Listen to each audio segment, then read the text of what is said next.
Rayalaseema lift కోసం పోరుబాట పట్టింది YCP. Pothireddypadu దగ్గర నిరసన చేపట్టి బహిరంగ సభ నిర్వహించింది. ఇది ఆరంభం మాత్రమేనని, త్వరలో మరింత ఉధృతంగా ఆందోళన చేపడతామని అన్నారు భూమన కరుణాకర్ రెడ్డి. రాయలసీమకు చంద్రబాబు చేస్తున్న అన్యాయాన్ని ప్రజల్లోకి తీసుకెళ్తామన్నారు భూమన. మీరు ఎంతగా నిర్బంధిస్తే అంతగా తిరగబడతాం, మీరెంతగా అణిచివేస్తే అంతగా తిరుగుబాటు చేస్తాం. మన నాయకుడు జగన్మోహన్ రెడ్డి గారు తీసుకువచ్చినటువంటి ఒక అద్భుతమైనటువంటి పథకం, ఆ పథకాన్ని తన శిష్యుడి ద్వారా సర్వనాశనం చేయటానికి పూనుకున్న ముఖ్యమంత్రి చంద్రబాబు నాయుడు గారికి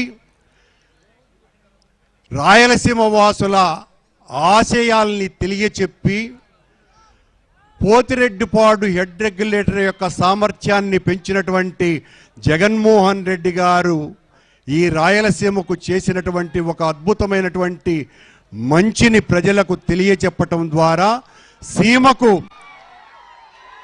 చంద్రబాబు చేసినటువంటి ద్రోహాన్ని ఎండగట్టడానికే, ఆ పోరాటానికి శ్రీకారం చుట్టడానికి ఈ రోజున జరిగిన ప్రారంభ సభ ఇది ఆరంభం మాత్రమే.